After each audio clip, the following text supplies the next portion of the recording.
What could compel someone to pay over $100 million for a single work of art?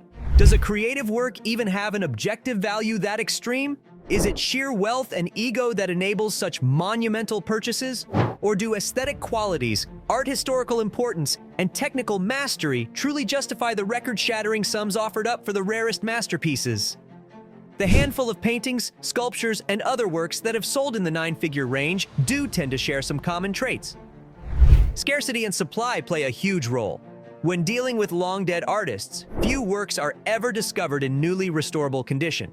Later-era artists, meanwhile, controlled their output carefully. Most pieces changing hands privately were already in major collections or museums not looking to sell. Of course, with money, this astronomical intrinsic factors blend with advanced marketing tactics. Priming the public through media hype and carefully curated exhibitions generates buzz among billionaires excited to obtain the next crown jewel. During the actual sale, strange psychological games occur among absent collectors working through consultants to feel out the competition. We start with the most expensive artwork ever sold at public auction. In 2017, Leonardo da Vinci's ethereal oil painting of Christ as Savior of the World sold at Christie's, New York for a staggering $450 million to the Saudi Crown Prince Mohammed bin Salman. This came after a multi-year process of rediscovery, verification, and record-setting hype. Salvator Mundi's whereabouts were unknown for centuries. In 2005, a New Orleans auction house sold it for under $10,000 after determining it was painted by a Leonardo apprentice. It changed hands again in 2013 before experts using imaging tools confirmed it as an original Leonardo. After exhibiting the resurrected painting around the world, the timed auction saw half a dozen bidders drive up the price from $70 million to the final historic figure that more than doubled the previous auction record. As one of roughly 20 surviving Da Vinci paintings, made all the more rare by its subject matter as so few religious-themed works remain, Salvator Mundi represented a pact between prestige and piety no other artwork could claim. The revelation of its authenticity after being hidden in plain sight for so long added to its legendary aura. For the Crown Prince positioning himself as a steward of culture, the chance to own the holy grail of Renaissance art at any cost proved too compelling to resist. Rare is the modern painting to cross the nine-figure threshold, but few artists were as influential and obsessively studied as the volatile American abstract expressionist Jackson Pollock. His signature style of dripping and splattering paint pioneered a totally new concept of making art. In 2016, one of Pollock's numbered drip paintings sold to Ken Griffin for a reported $200 million in a private sale brokered by billionaire David Geffen. It was rumored as potentially going to the Chinese government before Griffin snapped up the masterwork. Number 17A, painted in 1948 at the height of Pollock's powers, had been owned by Geffen Foundation for almost 20 years after he purchased it from movie mogul David Geffen. Fewer than 20 of Pollock's pour paintings reside in private hands, so the opportunity to take control of such an integral abstraction was irresistible to Griffin. The painting now hangs in Griffin's New York apartment as the crown jewel of his $1 billion collection. Paul Gauguin is renowned as the post-impressionist who abandoned civilization in the 1890s to embed himself within indigenous cultures of French Polynesia. There, he created his wildly exotic and symbolic masterpieces. His time immersed in their way of life informed his aesthetics more intricately than any outside artist in history.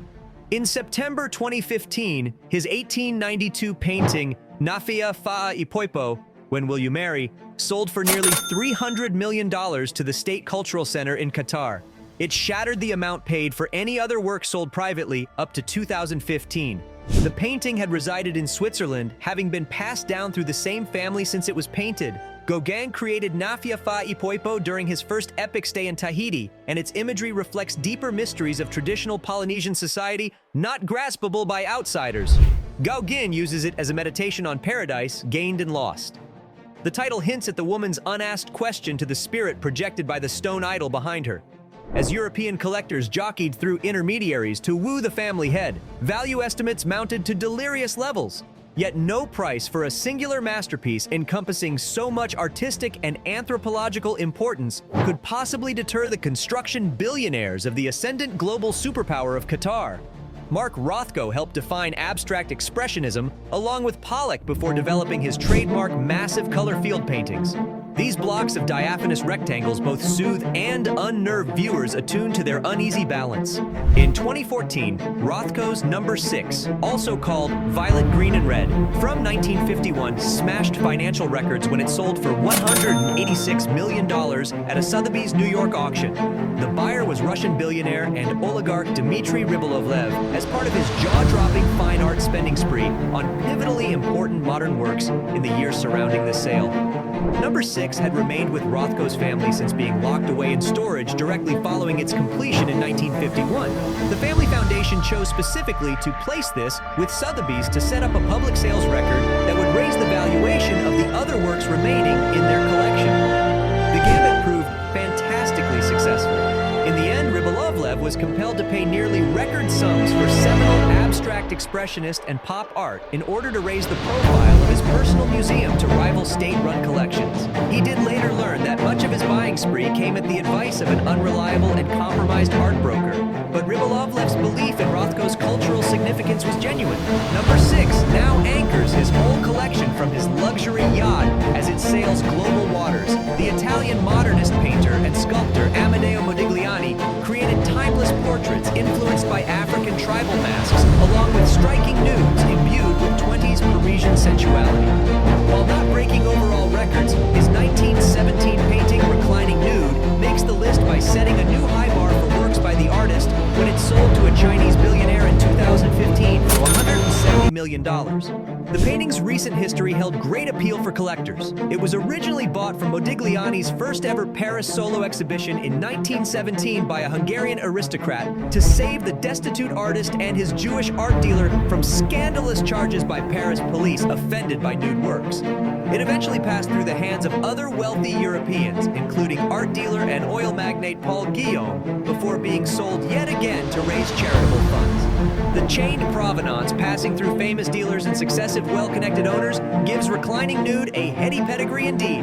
The implied soaring valuations and ensuing secrecy around the increasing bids likewise fueled its mystique as it ultimately landed behind the climate-proof walls of China's global art shopping spree of 2014 to 2015. Behind their purchase lay both cultural one-upmanship against the Qatari and Russian mega-buyers, as well as cartage of cultural heritage back to mainland China's new private museums.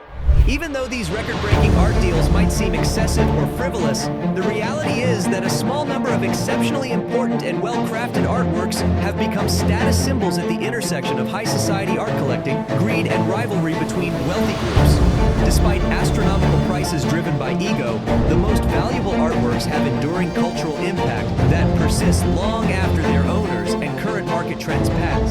The main point is that even if aspects of the high-end art trade seem excessive, the top masterpieces that trade hands at auction have an enduring cultural impact spanning centuries. Their legacy outlasts the financial spectacle surrounding some of these record sales.